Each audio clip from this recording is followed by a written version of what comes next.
Hi, everyone, and welcome back to the first section for the sixth module of the History of Christianity 2 course.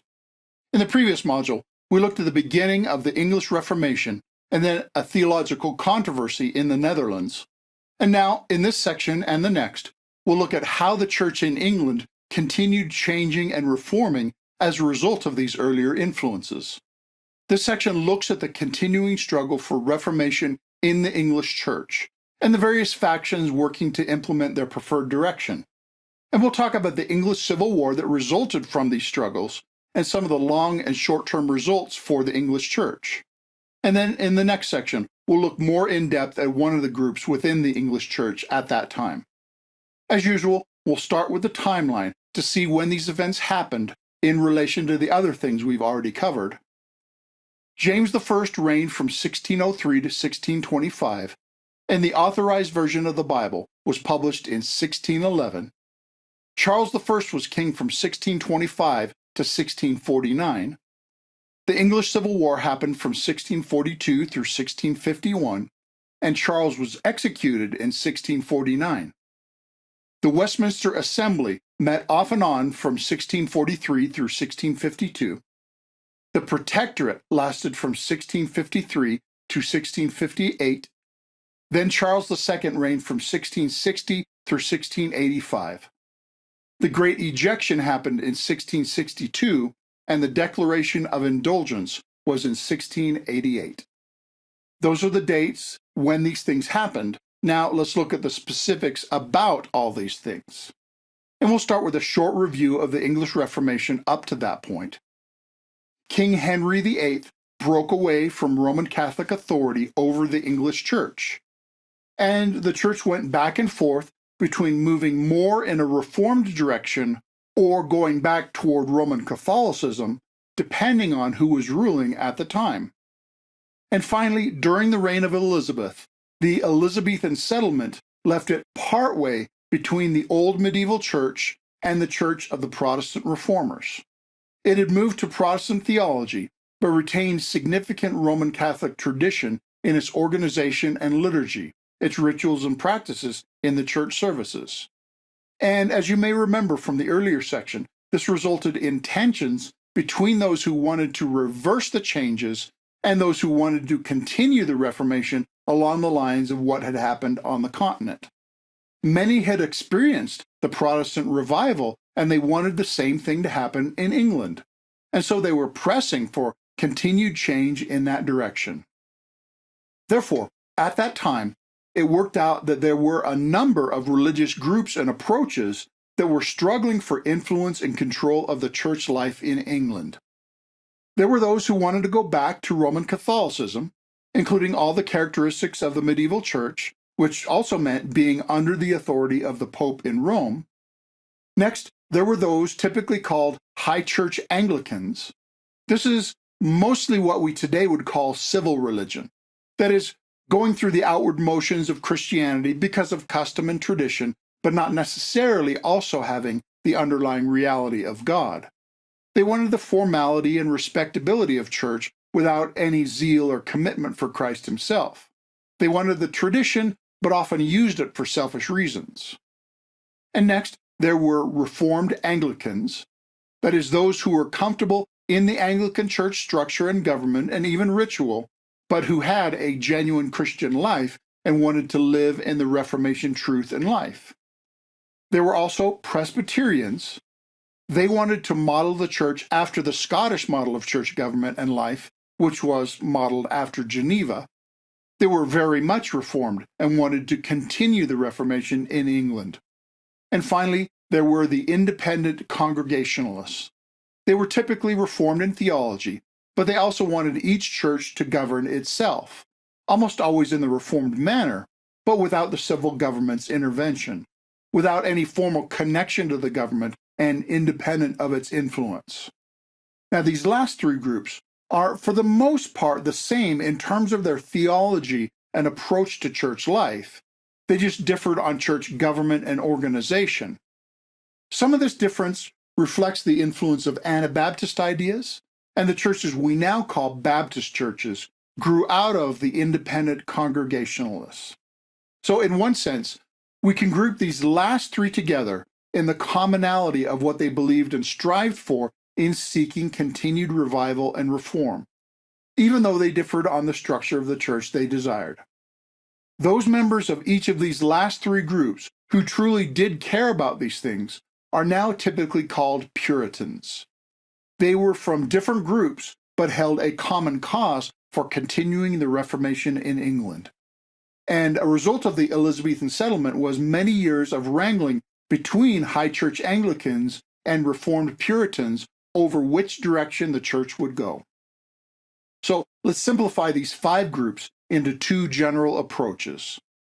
There were the High Church Anglicans. They were for keeping the English church as traditional as possible. And there are a few key players I could mention, like Richard Hooker, who was an influential pastor in London and a writer. He wrote against Puritan influence and advocated for remaining more traditional in church practices. And there was William Laud, who was made Archbishop of Canterbury in 1633. And from that position of power, he persecuted the Puritans and worked against their interests and resisted change in the church. And by contrast, there were the people who later were called the Puritans. They wanted to continue the change and reform to become more similar to what was happening in Germany and Switzerland and Scotland. There are a number of key players, very influential pastors and leaders I could mention, but a cool thing about the Puritans is that it was primarily a grassroots movement. There were thousands of pastors and leaders doing faithful ministry in small ways throughout England. There were multitudes of ordinary Christians following Jesus in seemingly unremarkable ways. It wasn't dependent on the ministry of one famous leader. And yet the Puritans had a huge cumulative effect, more than the impact of just a few key leaders. Someone once pointed out that the Puritans lost almost every one of their public battles to influence public policy through politics and church organizational structures, but they won almost every one of their private battles to be holy and follow Christ with all of their lives. And by the way, I think Christians should publicly stand against things like abortion and the redefinition of marriage and gender in our day, even if it seems like a losing cause politically. Do what is right, no matter how popular it is or how successful you think you will be. Now, one of the most effective ways to do this is to demonstrate strong Christian marriages and sexual chastity, etc., in our private lives. That is, demonstrate the blessedness of living God's way in private while also speaking the truth in public.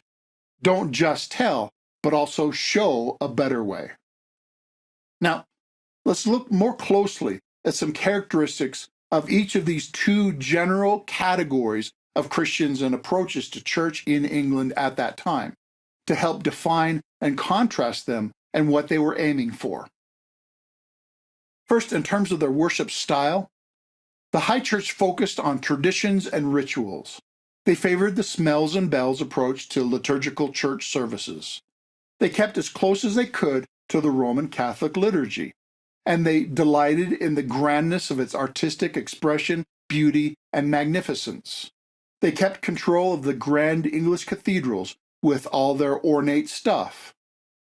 And almost as a reaction to that, the Puritans had relatively simple worship. They saw the High Church ritual as Roman superstition, which got in the way of true worship.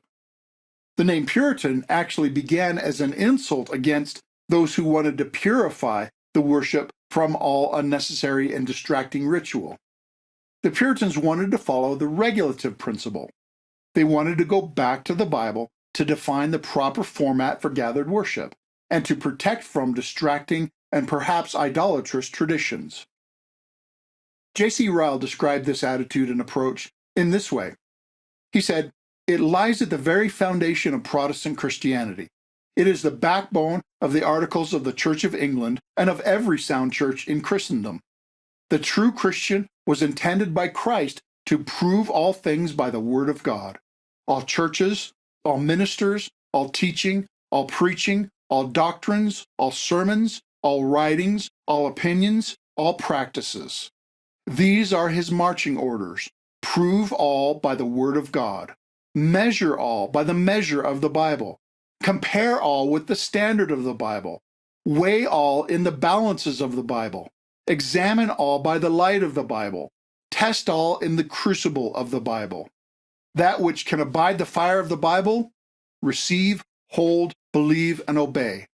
That which cannot abide the fire of the Bible, reject, refuse, repudiate, and cast away. Now, this quote accurately describes both the approach of the Puritans to worship liturgy and the Protestant ideal of sola scriptura in general, which the Puritans were intentionally following. And the separate approaches in England also reflected the class distinctions in English society at that time. The high church typically consisted of the higher classes, that is, people with power and position and money. They wanted the Rolls-Royce of worship and church. They were used to fine and fancy things, and they were used to using their power and imposing their will. In contrast, the Puritans typically had no power or money, but they had the support and loyalty of the common people because they pastorally cared for the common people. They were not respecters of persons, and therefore the Puritans concentrated on the power of changed lives. And as a result, many lives were changed. The high church had power and therefore sought influence and change, or hindering change in this case, through laws and government authority. They passed laws to tell the church how to operate, and they often abused the system for personal gain. Some of the abuses that had been in the medieval church continued into high church Anglicanism. There was an abuse called pastoral absenteeism, for instance, where someone would get appointed for a church position, take the salary to oversee a parish or area, but then hire some cut-rate flunky to do the actual church work. And the Puritans fought against that abuse, because many of the people that were hired to pastor the parish were unqualified and ineffective. In addition, the high church often used the government and legal system against the Puritans. For instance, there was one act in 1593 that stated, "Anyone who does not attend an authorized Book of Common Prayer service, or who implements a different form of gathering, or who even speaks against this rule, is to be punished." It was a "you have to do it my way" kind of law used in order to restrict the Puritans. By contrast, the Puritans sought to change people through preaching the gospel and pastoral care. Like I said, the Puritan influence did not come through one law change or historical event, but through thousands of gospel sermons and pastoral counsel and discipline, through millions of prayers, devotions, acts of self-control, and Christian charity, actually discipling people to live as Christians in every part of their life. And in terms of the different church government structures, the high church preferred the episcopal form of church government, that is, a top-down hierarchy and control, like the medieval church, connected with the civil government. But the Puritans favored Presbyterian or congregational forms of church government, although many were happy to remain in the official Anglican Church, which had an episcopal form. Almost all the Puritans wanted to reform the existing church from within, like Luther wanted to. They did not want to cause schism or a separate church, and they only broke away from the official Anglican Church when absolutely necessary. In terms of their different approaches to theology, the high church either leaned back toward Roman Catholicism. Remember, when Henry broke from Rome, he wanted to keep the same theology, just with a different authority structure. Or the high church leaned to what we today would call theological liberalism, which is to be somewhat apathetic about theological issues. Or they were slightly Protestant, but leaning toward Arminianism. The Puritans were almost all strongly Reformed, of the Calvinist perspective. They thought of themselves simply as biblical Christians, and did not try to establish any sectarian distinctives beyond biblical doctrine and practice. But they did respond when they saw what they considered the heresy of Arminianism threatening what they considered biblical orthodoxy. and in terms of their differing approach to ministry. The high church concentrated on following the liturgy of the prayer book. Now remember, a lot of the prayer book is good, but they often went through the liturgical motions without thought or heart. Some high churches hired priests to recite the prayer book service who could barely read and who were not qualified to preach or pastor beyond that. Remember, the high church was consciously staying close to a Roman Catholic model. And as we saw in the medieval church, some people considered the liturgy almost as a magic formula. They thought as long as the service was said, Christian life would automatically materialize. By contrast, the Puritans started with the Bible and the gospel of Christ crucified and let that drive everything else. They put huge emphasis on pastors who were themselves saved, passionate, and growing Christians, and who were capable to preach, teach, and pastor, because that is what they were expected to do. And they expected all the people in the congregation to be growing in knowledge of Christ, in discipleship, and in Christian character, as their pastors would be leading them to do. Now, the way I've described this contrast might seem biased, and it very well might be, although I think it's accurate. Even if it is one-sided, I think the historical evidence favors one over the other. Like Jesus said, judge a tree by its fruit. And the Puritans were very fruitful, as we'll see in the next section. But the high church was fairly dead and ineffective at that time. Right, that was the religious context and conflict at that time. And now let's shift back to the social, political, and economic context to help explain the other things that happened that we're about to go through. The English kings, and here I'm especially concentrating on James I and Charles I, who we'll talk about in a moment, they had various wars with other countries like France. And the reason I mention this is that wars cost money, and the kings typically got money from taxes. When the rich were taxed, they typically passed the burden on to the poor, who also had their own taxes to pay, which led to oppression of the poor and great poverty and hardship, which led to a large class divide and distrust. And this discontent often took on religious overtones because the rich were typically high church and the poor typically had Puritan sympathies. And in addition, at that time, the merchant class, which was also more typically Puritan, started to have much more wealth and public influence. This was because of increased trade with the continent and now also with the New World. Therefore, these ideological, class, and religious struggles mixed together and started to show in the government as well. The part of Parliament called the House of Commons was more and more sympathetic against the king in a number of issues, including religion. And this eventually led to the English Civil War. And I want to mention some of the causes of the Civil War. Like I mentioned, the Parliament became more and more Puritan. However, I'm not saying that their political decisions necessarily were caused by their Puritanism or are connected with Puritan ideals. There were complex political, social, and moral dynamics. The Puritan Parliament was not perfect in what they did, but I think it was much more upright in their dealings than their opponents.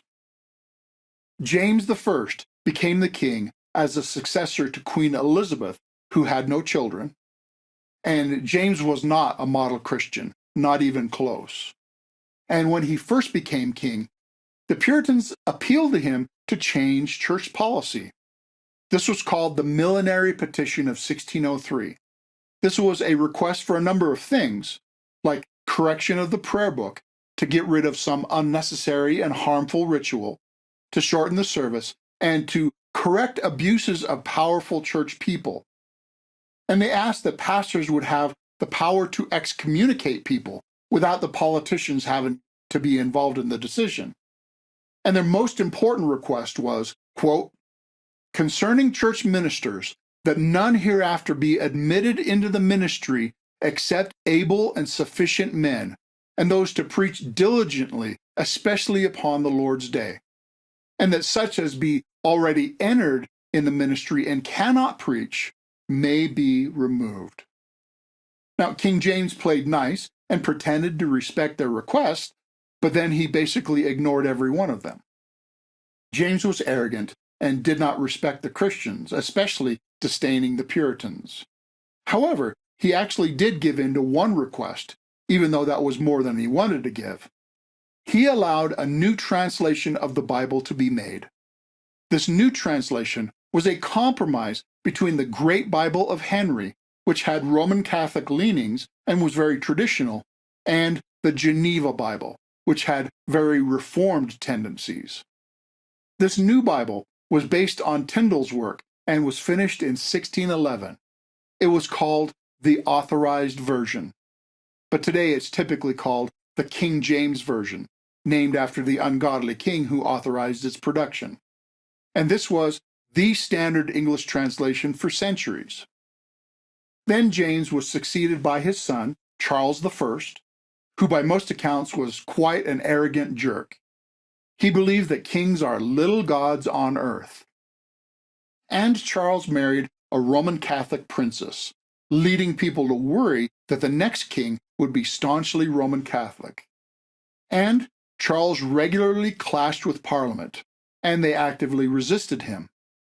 Charles appointed William Laud as Archbishop of Canterbury, and Laud was a High Church Anglican and an Arminian. Laud hated Puritanism and Puritans and did all he could to work against them. The class and religious resentment continued to grow. And then Charles tried to impose Anglicanism on Scotland, which led to open war. But Parliament refused to pay for the war, which of course did not go over well with Charles. And that struggle between the king and the Parliament eventually grew into open war, the English Civil War. The army of Parliament, which was mostly Puritans, they fought against the army of Charles I. One minister of Parliament, named Oliver Cromwell, had some foresight and wisdom to prepare for the civil war that he saw coming. He helped raise and train a disciplined professional army, and he became a general in the Parliament's army. Cromwell was skillful and wise in war, but attributed all their successes to God. And Cromwell was also a Puritan, reformed in theology, and independent Congregationalist in practice, and godly in life. And the Parliament side eventually won the war under the leadership of people like Cromwell and others. And there were some immediate results of the Civil War. There were different factions among the victorious Parliament who disagreed on which direction to go. King Charles was executed by the radical wing of Parliament. This was a controversial move that not everyone at the time wanted or agreed with. But Oliver Cromwell eventually took leadership of Parliament and the country. He refused to be called king, but was called Lord Protector, and his rule was called the Protectorate. This government was under a written constitution. This was actually the first written constitution in English, and an early example of the rule of law instead of the rule of men, which became an important principle in later free republics like the USA. There are differing opinions about Cromwell's protectorate. There are strong opinions even until modern days. For instance, the Irish still express strong hatred of Cromwell because the English invaded Ireland at that time. However, Cromwell was very tolerant and Christian by the standards of his day. He allowed different churches to exist freely in England. There was no state church form or practice forced on everyone. Cromwell only disallowed Roman Catholicism and obvious heresy. And Cromwell's rule brought about stability for his lifetime. And that brings us to an important event that happened during the period when the Puritans had a brief glimpse of power and influence, and that is the Westminster Assembly and the Westminster Confession. Parliament called an advisory committee of leading theologians and clergy to advise it on religious matters, and this met at Westminster Abbey, which is why it's called the Westminster Assembly. They had no official power other than to make recommendations to Parliament, and its primary purpose was to write a liturgy to replace the Book of Common Prayer, and to decide on church organization and practice. Now, there were a number of important documents that came out of the debates of the Westminster Assembly. First, the Book of Common Prayer was replaced by the Directory of Public Worship as the guideline for liturgy and church practice. And the 39 Articles were replaced by the Westminster Confession as the official theology. And they also added the Westminster Larger Catechism and the Shorter Catechism, which is an abbreviation and simplification of the Larger Catechism for children. These are both tools for training and discipling of Christians according to their abilities and season of life. All these documents together are seen as the definitive exposition of Puritan teaching. Now, they strongly favored the Presbyterian form of church government, but the rest was mostly agreed by all Independents and Baptists and Congregationalists. For instance, the later London Baptist Confession was patterned after the Westminster Confession, and only significantly differed from it in things like the mode of baptism and church government. Now, let me give you a few examples of what the Westminster Assembly wrote. A reaction against state-run churches is seen in the Westminster Confession section on Christian liberty. It says, "God alone is Lord of the conscience, and has left it free from the doctrines and commandments of men, which are in anything contrary to his word, or beside it in matters of faith and worship. So that to believe such doctrine or to obey such commands out of conscience is to betray true liberty of conscience, and the requiring of an implicit faith and an absolute and blind obedience is to destroy liberty of conscience and reason also." However, this same section goes on to speak against using liberty as an excuse for sin or rebellion against lawful authority, both of which it says should be punished by lawful authority.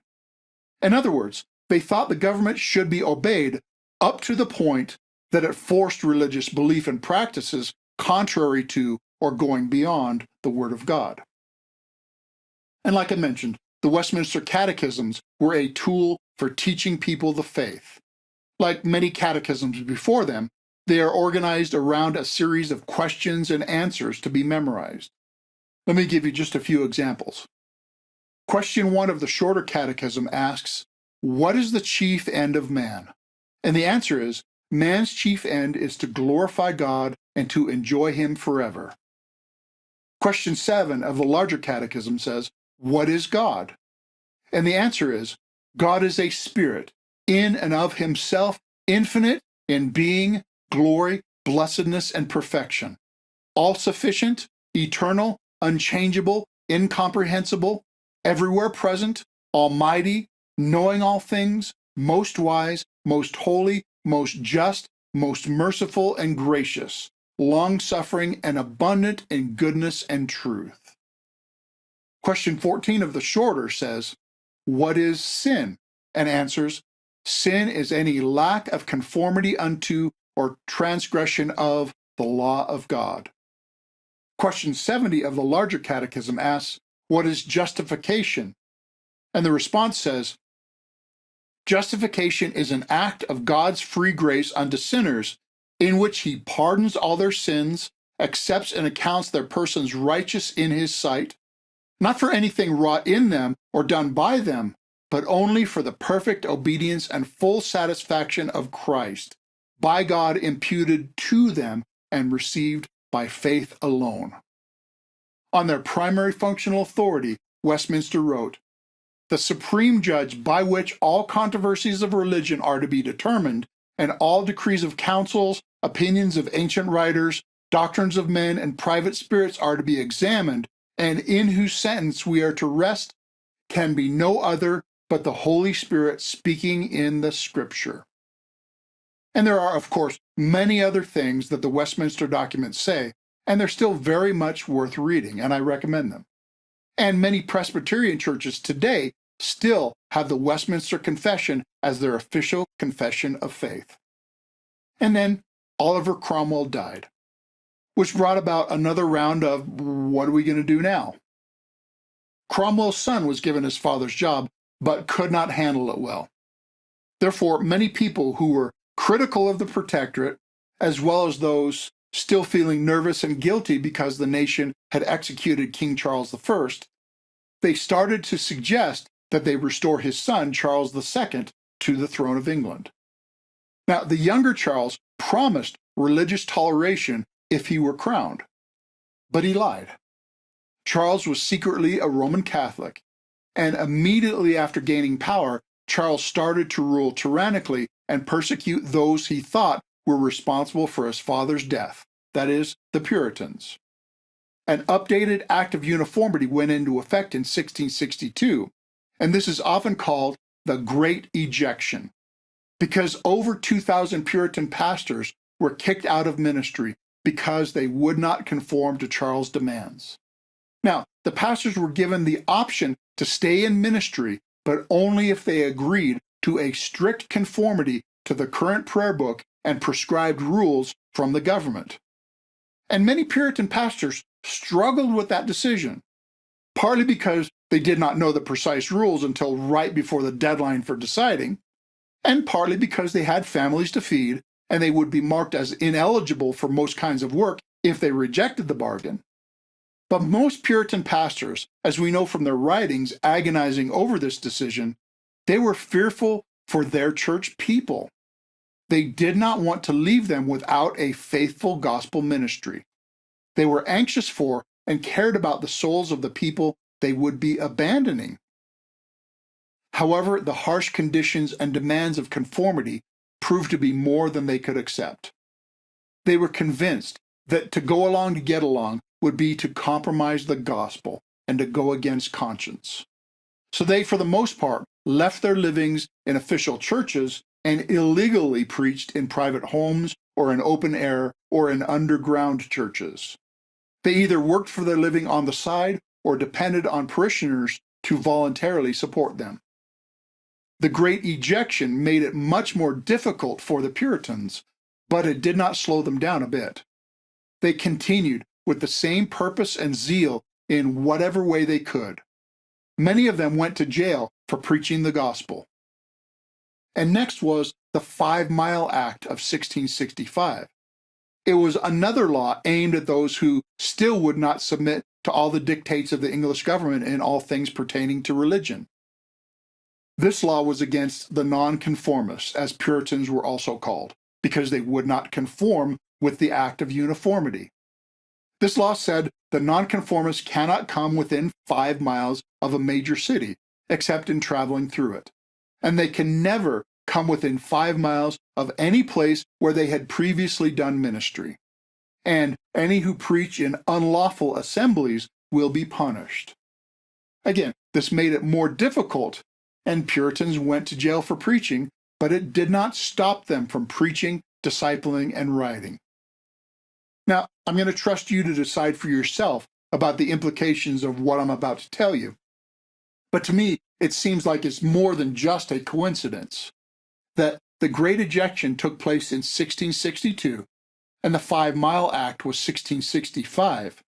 England had effectively kicked out and persecuted all of its faithful gospel ministers, and then the bubonic plague struck England in 1665. Between 75 and 100,000 people died.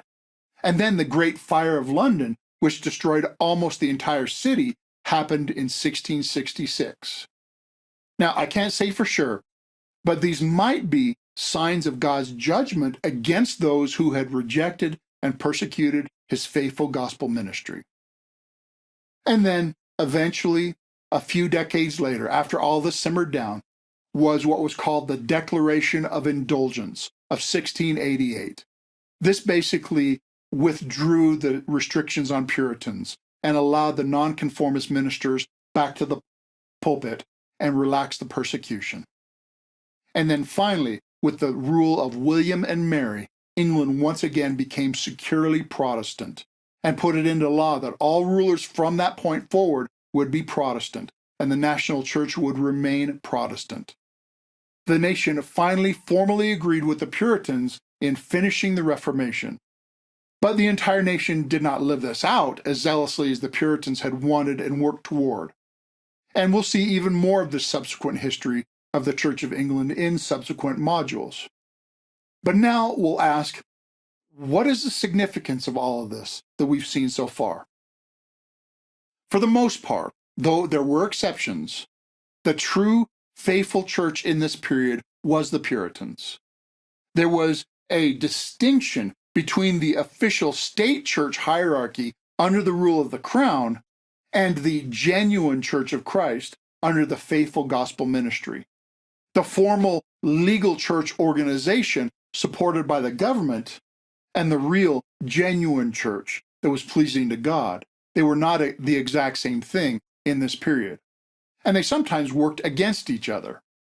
The genuine church did influence political things for the good for a while, but there were also some inconsistencies and failures in the way that they did it.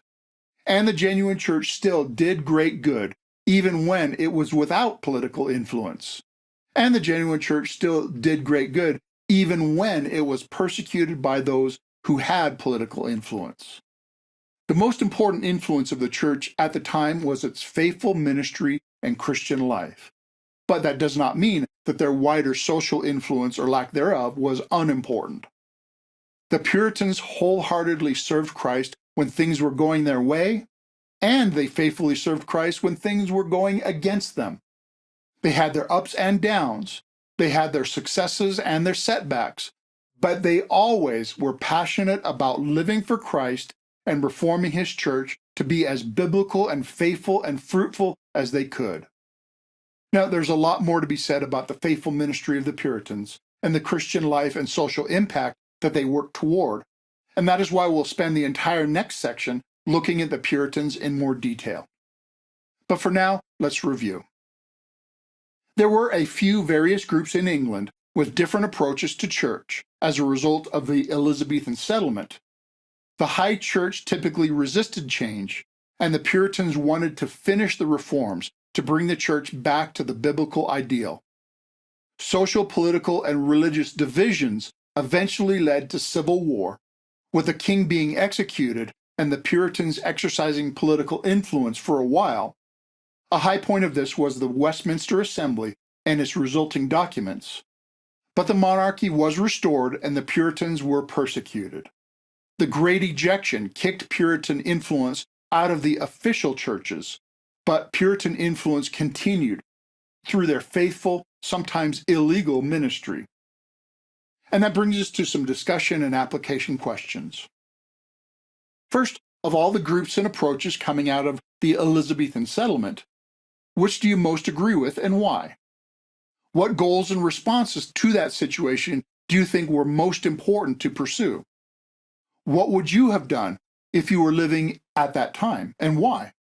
If you were living through the history we've just covered, what would have been your greatest concern or concerns?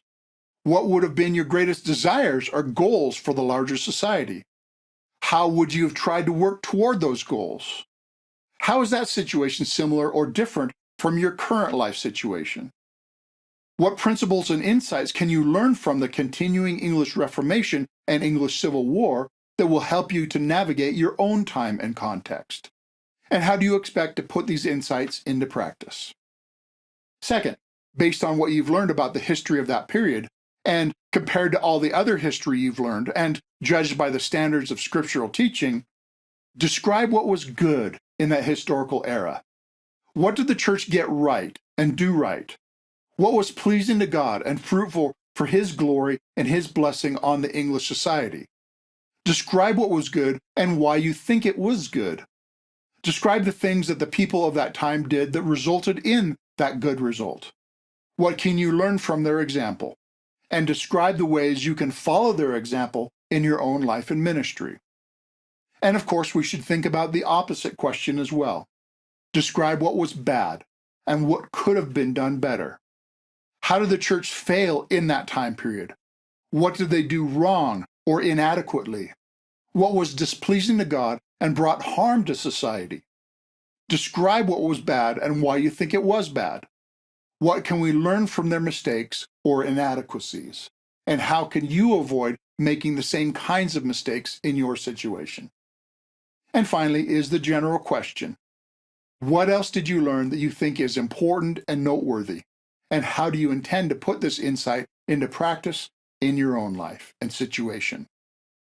Now, because we'll continue to explore the Puritans and their contribution in the next section, I will hold off on the guiding principles until after we've covered that material. That means this is all for this section. And as usual, there is more that we could have covered, but I hope this has given you an overview understanding and much to think about. And I pray that God uses these insights to lead and direct you toward your opportunity to act wisely and fruitfully in your own situation. As I mentioned, in the next section, we'll focus more narrowly on the Puritans, and we'll concentrate not on their political successes and failures, but we'll focus on their ministry, theology, and approach to Christian life, which is at the heart of the long-term impact of the Puritans. And I'm looking forward to it. Thanks for watching.